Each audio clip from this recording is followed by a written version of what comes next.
Good morning girls. आज हम Herod एवं डोमर का विकास मॉडल पढ़ेंगे। हेरोड एवं डोमर का विकास मॉडल। हेरोड डोमर वृद्धि मॉडल एक उन्नत पूंजीवादी अर्थव्यवस्था के लिए तैयार किया गया मॉडल है, यानी विकसित देशों के संदर्भ में हेरोड डोमर मॉडल ने अपने मॉडल को विकसित किया है। इस मॉडल का उद्देश्य क्या है? इन्होंने किस लिए इस मॉडल का निर्माण किया कि विकसित देश या खास करके जो आपके जो होता है समृद्ध राष्ट्र हैं, वो राष्ट्र अपनी अर्थव्यवस्था का विकास कैसे करें। तो एक अर्थव्यवस्था के लिए सतत एक रूप वृद्धि की आवश्यक दशाओं का विश्लेषण करना है। हेरोड डोमर मॉडल की विशेषताएं क्या हैं, फीचर्स क्या हैं? हेरोड डोमर मॉडल किन्सवादी प्रायोगिक मॉडल का विस्तारित रूप है, यानी हेरोड डोमर ने अपने मॉडल में किन्स के प्रायोगिक मॉडल का विस्तारित वर्णन किया है, यानी इन्होंने दीर्घकालिक समस्याओं पर ज़्यादा ध्यान दिया है। हेरोड डोमर मॉडल का उद्देश्य क्या है? हेरोड डोमर मॉडल ने अपने होता है मॉडल में उन दशाओं का पता लगाना जो मंदी तथा स्फीति के बिना पूर्ण रोजगार की सतत वृद्धि के लिए आवश्यक हैं, उन दशाओं का पता लगाना। प्रतिष्ठित अर्थशास्त्रियों ने अपने मॉडल में पूंजी संचय की क्षमता वृद्धि पक्ष पर अधिक जोर दिया और मांग पक्ष की अवहेलना की है, जबकि इसके विपरीत किन्स ने, या जो किन्सवादी विचारधारा के समर्थक हैं, उन अर्थशास्त्रियों ने आय वृद्धि पक्ष पर अधिक जोर दिया है और क्षमता वृद्धि पक्ष की अवहेलना की है। लेकिन जो आपके जो होते हैं हेरोड डोमर हैं, इन दोनों ने जो होता है अपने मॉडल में दोनों पक्षों को, यानी मांग पक्ष और पूर्ति पक्ष, जो दोनों को शामिल किया है। यही इस मॉडल की विशेषता है। यानी हेरोड डोमर मॉडल का मुख्य उद्देश्य एक अर्थव्यवस्था के सपाट तथा निर्विघ्न कार्य के लिए आवश्यक आय वृद्धि की दर खोजना है। आर्थिक वृद्धि की प्रक्रिया में इन्होंने निवेश को प्रमुख स्थान दिया है। क्यों? क्योंकि बिना निवेश के आर्थिक समृद्धि संभव नहीं है। खास करके उसकी द्वैत प्रकृति को, यानी डुअलिज्म को, एक तरफ निवेश क्या करता है, आपके आय में वृद्धि करता है, दूसरी ओर निवेश का क्या काम होता है, अर्थव्यवस्था के पूंजीगत स्टॉक को बढ़ाकर उसकी उत्पादन क्षमता में वृद्धि करता है। यानी इन्होंने पहले के जो होता है निवेश का मांग प्रभाव और दूसरे को जो होता है क्या माना है, दूसरे को जो होता है पूर्ति प्रभाव माना है। अब इसमें जो होता है हेरोड और डोमर, ये दो आपके जो होता है मॉडल हैं, तो इसमें हम 1 बाय 1 मॉडल डिस्कस करेंगे। तो आज हम सबसे पहले जो होता है हेरोड के विकास मॉडल को पढ़ते हैं। हेरोड, जैसा मैंने शुरू में कहा कि किन्सवादी विश्लेषण को प्रायोगिक बनाना चाहते हैं।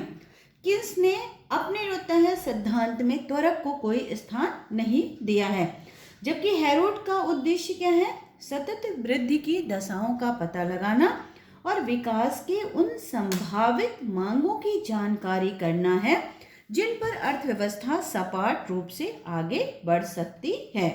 ठीक है, ये हेरोड के मॉडल का उद्देश्य है। उसके बाद आपके एजम्पशंस क्या हैं, मान्यताएं क्या हैं। इस मॉडल में राज्य हस्तक्षेप का अभाव है। यह मॉडल बंद अर्थव्यवस्था के लिए तैयार किया गया है। इस मॉडल में विनियोग की दर उत्पादन आय वृद्धि की दर पर निर्भर करती है। उत्पादन का उद्देश्य साम्य की स्थिति को प्राप्त करना है। अर्थव्यवस्था में अपेक्षित निवेश तथा वास्तविक निवेश भी बराबर होता है। अपेक्षित निवेश यानी S=I, सेविंग जो है, बचत जो है आपके निवेश के बराबर होती है। समाज में अपेक्षित बचतें यानी इंटेंडेड एक्सनेट सेविंग और वास्तविक बचत, ये दोनों ही क्या है, बराबर होती है। अर्थात औसत बचत प्रवृत्ति यानी APS और आपका सीमांत बचत प्रवृत्ति यानी MPS, ये दोनों ही बराबर होती हैं और एपीएस स्थिर बनी रहती है। ये मॉडल आपका बंद अर्थव्यवस्था के लिए तैयार किया गया मॉडल है। इसमें मूल्य स्तर तथा ब्याज की दर में कोई परिवर्तन नहीं होता है और पूंजी श्रम अनुपात तथा पूंजी उत्पाद अनुपात भी आपका क्या रहता है, यथा स्थिर रहता है। अब क्या है, हेरोडोमर मॉडल के मुख्य आधार। हेरोडोमर मॉडल के मुख्य आधार क्या हैं? इन्होंने कहा कि प्रावेगिक साम्य को उत्पन्न करना ही विकास है।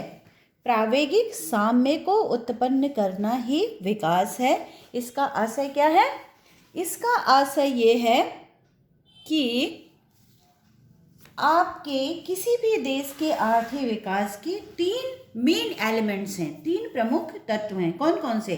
किसी भी राष्ट्र का आर्थिक विकास किस पर निर्भर करता है? नेचुरल रिसोर्सेज, प्राकृतिक संसाधन, कुशल श्रम शक्ति का पर्याप्त मात्रा में उपलब्ध होना यानी मैन पावर। तीसरा आपकी होता है प्रति व्यक्ति पूंजी उत्पादकता। दूसरा क्या है? पूंजी संचय विकास की कुंजी है। अगर आपके पास पर्याप्त मात्रा में पूंजी है, आप उस पूंजी का कहीं निवेश करते हैं तो अर्थव्यवस्था आपके विकास के मार्ग पर अग्रसर होती है। यानी आर्थिक वृद्धि के लिए पूंजी क्या है? एक महत्वपूर्ण कंपोनेंट है, एक महत्वपूर्ण घटक है। क्यों? क्योंकि इसी पर आपका जो होता है निवेश निर्भर करता है। जब आपके द्वारा निवेश किया जाएगा तो क्या होगा? रोजगार अवसरों में वृद्धि होगी और रोजगार में जब वृद्धि होगी, लोगों को काम के अवसर मिल गए यानी उनकी आय के स्तर में भी वृद्धि होगी। यानी पूंजी एक आपका होता है महत्वपूर्ण घटक है और ये आपके निवेश, रोजगार, आय के स्तर को निर्धारित करती है। बचत आपकी किस पर निर्भर करती है? आपकी इनकम पर। अगर आप 100 रुपये कमाते हो तो आप 10 रुपये, 20 रुपये बचत करोगे। आप जो 10 लाख आपकी इनकम है तो आप उसमें 1 लाख बचत करोगे। आपकी 1 करोड़ की इनकम है, आप 10 लाख सेविंग कर सकते हो, 20 लाख।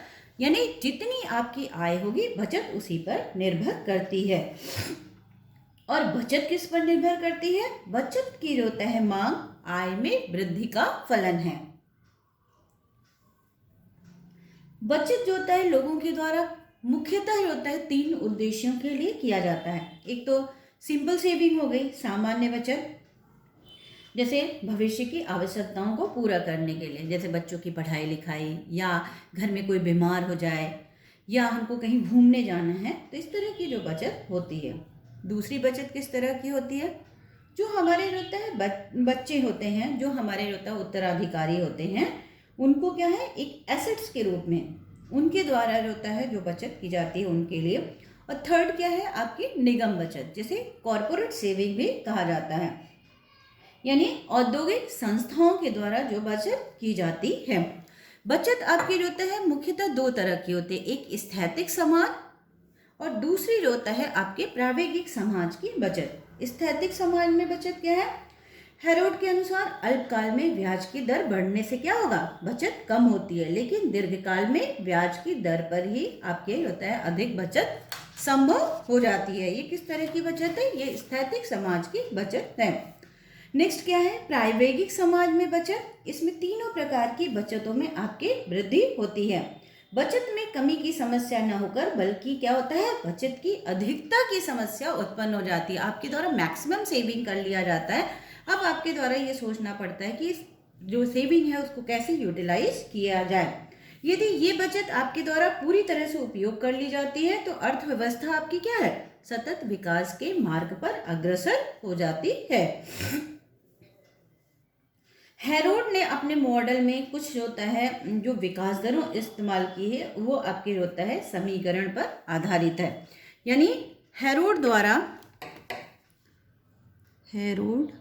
द्वारा प्रयुक्त विकास दरें तथा समीकरण, ठीक है। तो इसमें पहला क्या है? हेरोड का विश्लेषण आपके होते हैं 2 एजम्पशंस, 2 मान्यताओं पर आधारित है। 2 मान्यताओं पर। ये 2 मान्यताएं कौन सी हैं? पहली क्या है? एक एक निश्चित समयावधि में समाज की शुद्ध बचत उसी समयावधि की आय का एक निश्चित अनुपात होती है। क्या है? एक निश्चित समयावधि में समाज की शुद्ध बचत उसी समयावधि की आय का एक निश्चित अनुपात होती है। और दूसरा क्या है? उद्यमियों के द्वारा निवेश की इच्छा किस पर निर्भर करती है? इस बात पर निर्भर करती है कि उत्पादन किस दर से बढ़ रहा है। यानी बचत तथा निवेश आय का निश्चित अनुपात निवेश दर आय वृद्धि दर का फलन है। यानी उद्यमी निवेश तभी जो होता है संतुष्ट होगा जब आय में वृद्धि हो, यानी आय वृद्धि दर आपकी काफी ऊंची हो और वास्तविक निवेश को ऐच्छिक निवेश से कम अगर पाता है तो आपकी रोता है क्या होगी?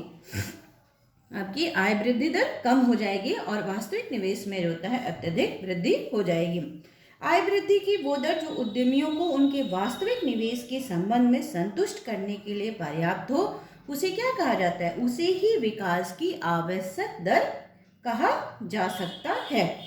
हेरोड के अनुसार मूल समस्या क्या है? आय वृद्धि की दर के निर्धारकों का पता लगाना। तो हेरोड ने अपने मॉडल में 3 प्रकार की होता है वृद्धि दरों पर आधारित किया है। हेरोड के मॉडल 3 प्रकार के वृद्धि दरों पर आधारित है। ये 3 प्रकार की वृद्धि दरें कौन कौन सी हैं? पहला वास्तविक वृद्धि दर, एक्चुअल ग्रोथ रेट, दूसरा आपके